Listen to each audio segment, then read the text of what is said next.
thoughts.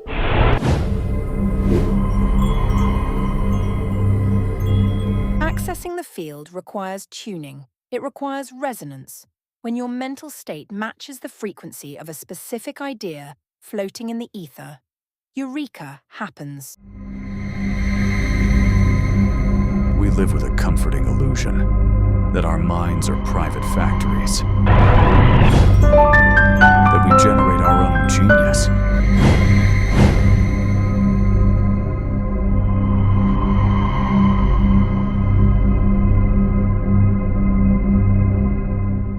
If you look at the brain strictly through the lens of thermodynamics, the factory model falls apart. We know that energy cannot be created or destroyed. Yet we claim to create thoughts? It's biologically inefficient. Physics relies on a fundamental law, the conservation of energy. Energy cannot be created or destroyed. It only changes form. In my research regarding quantum coherence in microtubules, we are seeing evidence that the brain behaves less like a generator and more like a transducer, a receiver. We aren't making the signal. We are simply the hardware that translates the signal into reality. Neuroscience confirms a thought is, at its core, an electrical impulse. That is energy. If thermodynamics holds true, when that impulse fires, that cohesive energy doesn't just vanish when you stop thinking it. It has to go somewhere. We are investigating the existence of a cognitive field, a reservoir where this information persists outside the biological host.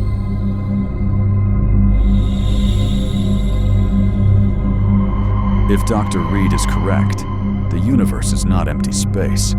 It is a dense library of everything that has ever been thought. A galaxy of thoughts.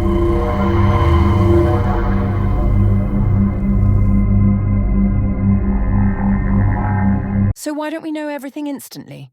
Because our receivers are often jammed. Anxiety, stress, noise, they create static.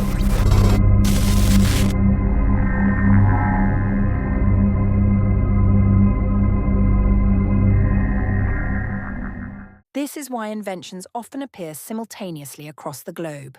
The idea wasn't invented twice. The frequency was simply strong enough for two different antennas to pick it up at the same time.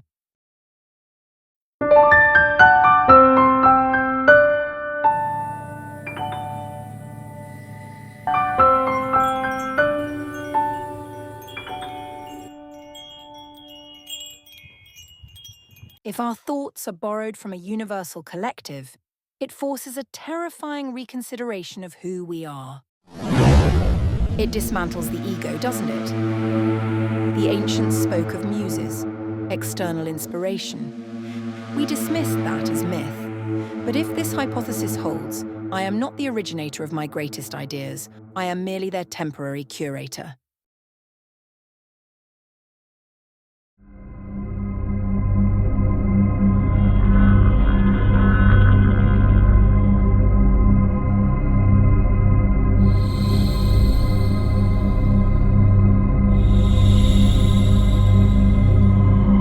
We are constantly walking through clouds of psychic energy left by others. The anger of wars long past and the hopes of the future are all here, right now, in the air around us. He answers to our greatest challenges: disease, energy, peace. They are not waiting to be invented. They are waiting to be received. The universe is speaking. The only question remaining is, are you quiet enough to listen?